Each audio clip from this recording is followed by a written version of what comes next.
እሺ ተመልካቾቼ ከረፍት ተመልሻለሁ የምገኘው ከአርቲስት አጫሉ ሁንዴሳ ጋር ነው በዚህ አጋጣሚ በተለያዩ ኢሜይሎች በስልክ አስተያየቶቻችሁ ደርሰውኛል አይቻችኋለሁ በስሜ የተከፈቱ የፌስቡክ ገጾች አሉ አንዳቸውም የኔ እንዳልሆኑ ለማሳወቅ እፈልጋለሁ የፌስቡክ ገጽ የለኝም ይሄንኑ በዚሁ ሚዲያ ላይ መናገር አስገዳጅ ሆኖብኛል አመሰግናለሁ እሺ ያጫሉ ሽለላው ላይ ወይም ቀረርቶ ለነው እንችላለን ጌሬርሳው ስለ 4 ኪሎ የተቀኘበት ነውና እንደመፈንቅለ መንግስትም ተቆጥሮባል እንደገናስ ደግሞ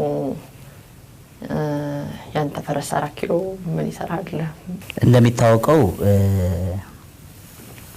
የኦሮሞ ህዝብ ፈረሰኛ ነው እኔ ያልኩት የኔ ፈረስ ሳይሆን እኔን ጨምሮ ነው የኦሮሞ ህዝብ ተነስ ፈረሰን ያልኩት ምክንያቱም እኔ መፈንቅለ መንግስት ሳይሆን ጦርነት ነው ያወጭኩት ምክንያቱም ያለው ነገር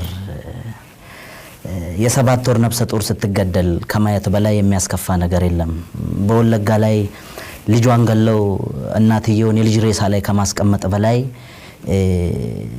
የሚያስከፋ ነገር የለም የ5 አመት ህፃን ልጅ ድንጋይ ወርውሮ ሰው መጉዳት የማይችል ልጅ በስናይፐር ግንባር መጥቶ ከመግደል በላይ ተስፋ የሚያስቆርጥ ነገር የለም ይሄን ስልሽ ተስፋ ቆርጬ ነው ማለት ሳይሆን ይሄን የሚያረጋው አካል ለዚህ ሶሳይቲ ያለው ንቀትና ወደር የለሽ ጭካኔ ይሄን እንድላስገድደኝ ማለት ነው ያልኩት የኦሮሞ ህዝብ ኢትዮጵያ ያለ ኦሮሞ ህዝብ ኢትዮጵያ ሆና መቀጠል አትችልም የኦሮሞ ህዝብ ደግሞ ኢትዮጵያ ባለውለታ ነው እንደ ውለታው ግን ከድሮ እስከ ዘንድሮ እየተከፈለው ያለው መላሽ ይሄን እንድላስገድዶኛል እኔ ተውልድ ላይ ማለት ነው የኦሮሞ ፈረሰኞች ከዚህ ተነስተው አድዋን ነፃ ካወጡ የጅዳ ፈረሶች የሜታ ያምቦ ፈረሶች ያብቹ ፈረሶች የገላን ፈረሶች ፈረሰኞች ከዚህ ሄደው ጣሊያንን ድባቅ ከመጡ ያው በኦሮሞ ነፍሰ ጦር ላይ ወታደር ያዘመተው አካል ከ4 ኪሎ ነው መቼስ የሚወጣው ስለዚህ 4 ኪሎ ነፃ ማውጣት አያቀተውም የሚል ድምዳሜ ላይ ስለደረስኩ በኔ እምነት ደግሞ ጦርነት ፎርሙላ ስለሌለው የመጨረሻው አማራጭ ነው ያን እንድላስገድዶኛል በወቅቱ ያለውበት ስሜት ባለስልጣኖች ነበሩ ተሸብረው ነበር ተብሏል አንተ ሁኔታ ያው አንተ ታምናለህ ይሄንን ፊት ለፊት ስታቸው ነበር ተሸብረው ነበር ወይ በዛ ሁኔታ እኔ እውነት ለመናገር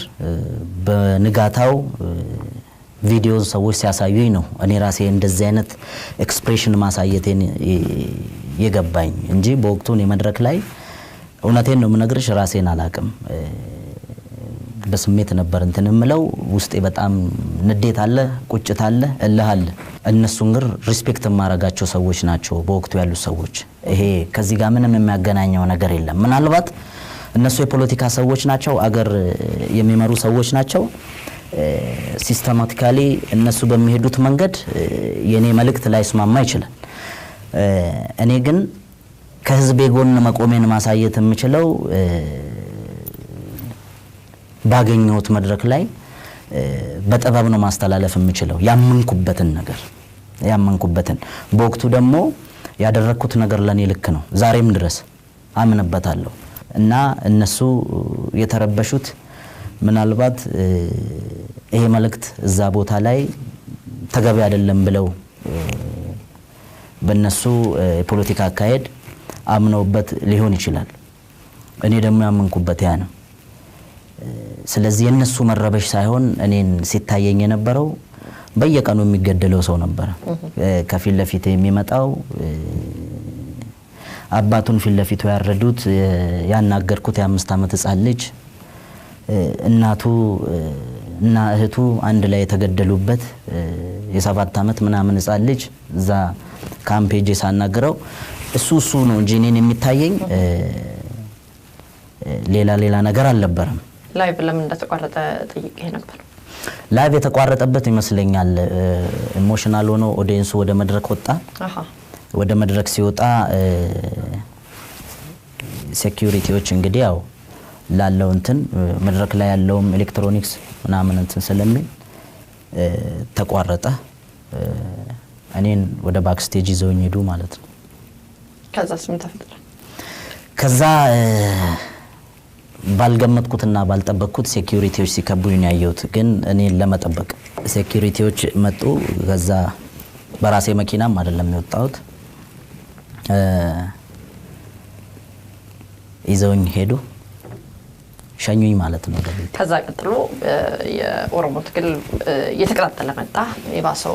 የባሰ መጣ። ትግሉ ወደፊት እየቀረበ መጣ። ከአንተ ሙዚቃ በኋላ ብለው በጣም ብዙዎቹ ይስማማሉ። አንተ ያንን ጌሬርሳ ካርክ በኋላ ብዙ ነገሮች እንደተቀጣጠሉና እንደጠፉ ታውቃለህ። የአስቸኳይ ጊዜ አዋጅም እስከሚታወጅ ድረስ በኦሮሚያ ላይ የነበረው መቀጣጠል እየሆነ ያለው ነገር ምንድነው? ከህፃን እስከ አዋቂ እየተገደለ ነው። ሰው እየሞተ ነው። ሰው መብትን ለምን ጠየቅ ተብሎ እየተሰወረ እየታሰረ እየተገደለ ባለበት ሀገር ላይ እንዳልኩሽ የመጨረሻው አማራጭ ሰው ባለው ነገር ራሱን ለማስከበር መብቱን ለማስከበር ያለው አማራጭ የመጨረሻው ኃይል ነው። በዛ አምኜ እንድደመደም ያደረገኝ ደግሞ ስርዓቱ ኃይል ባይጠቀም ኖሮ እኔም ኃይልን አማራጭ አላደርግም። ለኦሮሞ ህዝብ ቁጭታለ እንደነገርከኝ ተገሏል። የዛም አካባቢ ተወላጅ ስለሆንክ ተደጋግመ እንደተናገርከው መድገም አይጠበቅብኝም። ያደግከው እዛ ማህበረሰብ ውስጥ ስለሆነ አካባቢህን እያየህ ስላደግክ ቁጭት ፈጥሮብሃል እና ቁጭትም አለ። እሱንም ነው የተናገርከው። የኦሮሞ ህዝብ በእውነት አሁን እፎይ ብሏል ብለህ ታስባለህ? አርፏል? ኢንዳይሬክት ማለት አትሊስት አሁን ያለው መንግስት በጠቅላይ ሚኒስትር ዶክተር አብይ የሚመራው መንግስት ህዝቡ ላይ ወታደር እያዘመተ በውሃ ቀጠነ የሚያስገድል መንግስት የለም፣ ስርዓት የለም። አሁን ያለው ሴታፕ ነው። ከዚህም በፊት በዚህ ህዝብ ላይ ግፍ ሲፈጽሙ የነበሩ ግን አሁን እንደሚባለው ላይክ መንግስትም እንደሚለው ጥቅማቸው የተነካባቸው ብቻ ሳይሆን ከስልጣናቸው የሚወረዱ ግን ብር ያላቸው ማንንም የሚያውቀው ነገር ነው።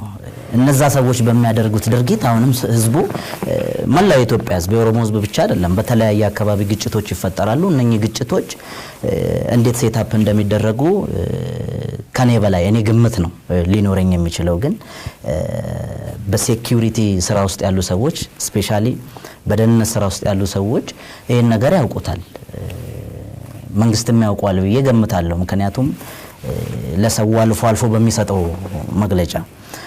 ስለዚህ ያለው ነገር በመንግስት ትዕዛዝ ወታደር አዝምቶ ቀዬው ላይ የሚገደል ኦሮሞ የለም። የኦሮሞ ጥያቄ ያለ መገደል ነው ወይ? የኦሮሞ ጥያቄ ብዙ ነው። የኦሮሞ ጥያቄ በአገሩ ላይ የሀገር ባለቤት መሆን ነው። በአገሩ ላይ በቤቱ ላይ በቀዬው ላይ ማንም ሰው እሱ ላይ አምባገነን ሆኖ እንዳይኖር ነው። ከምንም በላይ ደግሞ መገደል ነው። ከመገደል በላይ ምን አለ? ቤትሽ ድረስ መጥቶ የሚገልሽ አካል ካለ በመጀመሪያ መቆም ያለበትም ያ ነው እና ለረጅም ጊዜ ሲካሄድ ነበረ። ሌላውም ደግሞ እየተመለሰ ነው፣ ይመለሳል። እስኪመለስም የኦሮሞ ህዝብ ጥያቄውን አያቆምም። ማለንጅራ በተሰኘው ተወዳጅ ነጠላ ዜማ የኦሮሞ ጎሳዎች ከፊንፊኔ ወይም አዲስ አበባ መፈናቀናቸውን ለማሳየት ሞክረሃል። እውነት ነው? እውነት ነው። ከማስተር ፕላን ጋር ተያይዞ የተቀሰቀሰው የኦሮሞ ተቃውሞ ዋና አጀንዳም ይሄው ጉዳይ ነበረ። ጉዳዩ ማስተር ፕላኑ ነው፣ ዘፈኑ ሳይሆን። ዘፈኑ የወጣው ከማስተር ፕላኑ በኋላ ነው። እዛ ላይ አድሬስ ላደርግ የፈለኩት ምንድነው እነ ያያ ጉለሌ እነ አቢቹ እዚህ አዲስ አበባ ውስጥ እነ የካ እነ ገላን እነዚህ ጎሳዎች ከ130 ዓመት በፊት የሚኖሩ ማህበረሰብ ነበሩ ከታሪክ እንደምንረዳውና እነዛ ሶሳይቲ ማን ነው እነዛ ጎሳዎች የኦሮሞ ጎሳዎች ተፈናቅለዋል። ተፈናቅለው ግማሾቻቸው በሜታ ነው የሚኖሩት ግማሾቻቸው በአርሲ